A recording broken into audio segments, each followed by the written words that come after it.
Hi folks, my name is Paul Sabai. I'm the Director of Co-op Development of the Alberta Community Co-op Association.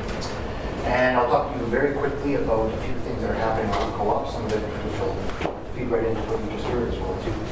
This is a little, you would recognize this very well, little demonstration of what the food system is like, what are the components of the food system and what's happening with that. This is based on some analysis we've done previously, and all of it looking at the co-op model working and fit.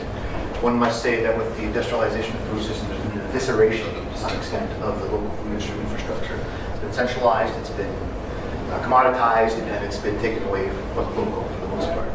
So if we're looking at a full food system, we've got to watch out what we're looking at. It can't be just the sexy stuff at the store front, which is very important. It's a huge amount of work that has to be done behind the scenes. That's one area I think a lot of time we've had a miss around looking at the local food system. I'm happy to say though, is co-ops have been involved and are involved in every single one of these aspects. You know, actually, the food system was set up in Canada. Co-ops were the dominant business in some of these areas, the dominant form. If they want to refix the system, there was a reason for that. You talk about the bundle of sticks not breaking. There's a reason for that. I think if we're going to rediscover this, I don't even think it's a matter of choice. It's a matter of necessity. It's happening already. It is happening quite quickly. So I'm pleased about that. You heard about some of the other co-ops that are taking place across Canada. Some specific names, but there's fishermen co-ops. This is Arctic co-ops as well too.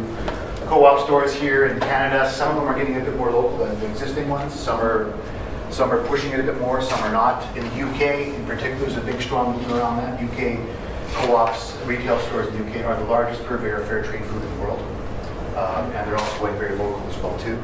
And then a whole issue of land trusts that might help as well too. There's a great model that you can use around investment stuff. Actually, when I was looking at this. What was the top one you said? Land trusts.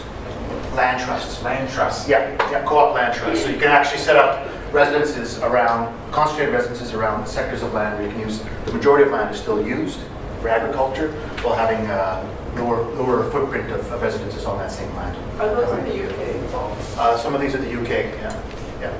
They're all Happening in the States too. in the States, in the UK, well in Denmark and Germany they're kind of pretty common. I want to talk a little bit about some of that resurgence in co-ops as well too. Westlock Terminals. This used to be a wheat pool terminal in Westlock. Wheat pools were co-ops before. Again, co-ops had formed the food system in Canada. This was going to be shut down when Agriport, when it was centralized, Agriport bought it over. They were going to shut this down because it wasn't making enough money. Someone complained to the Competition Bureau. A group of folks got together. They formed a co-op, a new generation co-op. And this is the size of it today. Okay?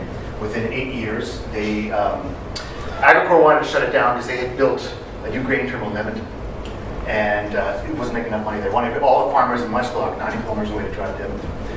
Anyway, 9 years later, this is the terminal in Westlock right now. It's now larger than the terminal in Edmonton in terms of production. It's co-operatively owned. They pay 8% returns per year to their investors, and it is the most profitable terminal in the prairies for its size.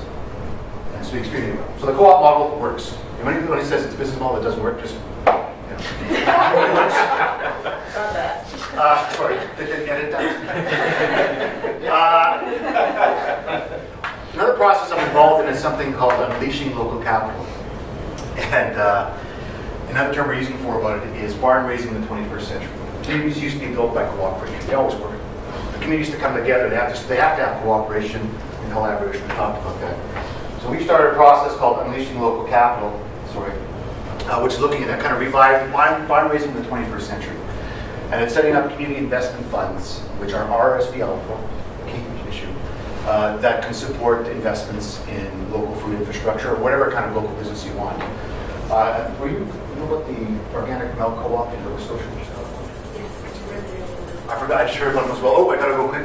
That group was an organic milk co-op. It was formed in part because of these RSP eligible investment funds, which are co-ops.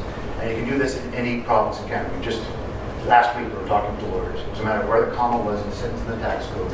All co-ops in Canada can be used, issue RSP eligible shares. Another grain processing thing in Elmer, Ontario, non-organic. Last one to talk about quickly is the Sangudo meats history in Sangudo, where we actually set up an investment fund. I was a consultant on that group. And they bought Sangudo meat packers, went from 1.5 employees about 5,000 a month to, at peak, 20 employees, and doing as high as 80,000 a month. They had a big boost this last few months. Yeah, So something that why. happened, centralization of the food system. There you go, my contact information, love to talk about this stuff. I should have typed this before, but I said this already, putting your money where your mouth is. Not just your food, but your money where your mouth is. And pushing that forth. So